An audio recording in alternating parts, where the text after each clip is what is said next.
So, marami pang energy yung mga Disney princess natin. And ayan, on the way na kami sa castle. And Hi everyone! Ngayon naman samahan nyo kaming mamasyal dito sa Nagoya Castle. Isa ba itong lugar na to na gusto mong mapuntahan dito sa Japan? Panoorin mo tong video ito. Pakita ko sa iyo kung ano nga ba ang meron dito. Gaano kalawak, gaano kaganda. Itong Nagoya Castle, bahagi nga ito ng kasaysayan ng Japan. welcome to Nagoya Castle. So ayan, ito yung kapalit ng 500.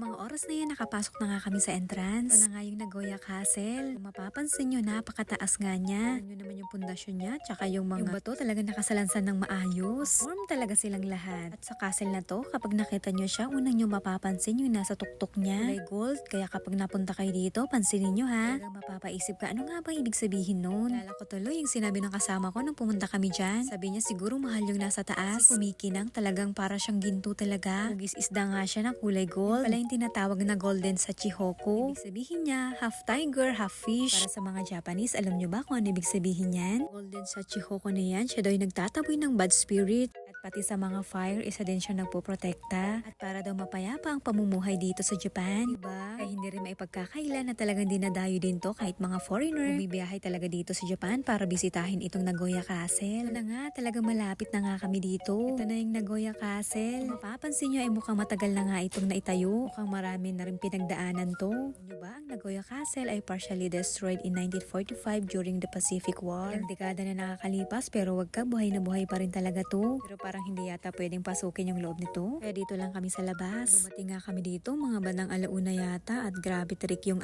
buti na lang din may puno at meron ding hangin ay talagang nakapagpahinga rin kami kahit pa paano. Paglalakad nga namin dito sa Nagoya Castle, napapaisip nga talaga ako dito kung paano nagawa ng mga Hapon lalo na yung sa mga bato na yan. Pakataas niyan tapos ay pantay lahat ng mga bato. Dahil hindi pa nga namin nalilibot tong kabuuan ng castle na to. Pagkatapos namin magpahinga, sige lakad ulit. Ito naman yung kabilang side at sakto, wala din masyadong tao. Yung mga bumibisita dito, yung mga ilan-ilan lang. Pagkakataon din na makuhanan ito ng maganda. Isa pang nalaman ko dito sa Nagoya Castle. First castle to be designated a national treasure. Naman talaga. Ito nga pala yung sinasabi ko sa inyo. Yung half tiger, half fish. Ito talaga yung pangunahing binibenta dito sa souvenir shop. Pagkatapos nga naming libutin to at bumili ng souvenir, nga namin tong tea house na to. Masok na nga kami dito. Meron dito. Dito pa rin yan sa loob ng Nagoya Castle. Pagpasok namin, puro mga puno. Nakaka-refresh naman talaga dito kasi nga maraming puno tapos mahangin. Pag nandito ka na sa Japan, try mo din puntahan itong Nagoya Castle. Punta namin, masasabi ko talagang nakaka-enjoy mamasyal sa ganito. Wala nakapasyal pero nalalaman mo rin yung history dito sa Japan. Dito na lang muna. Salamat sa panonood. Bye! Don't forget to follow and share. Thank you!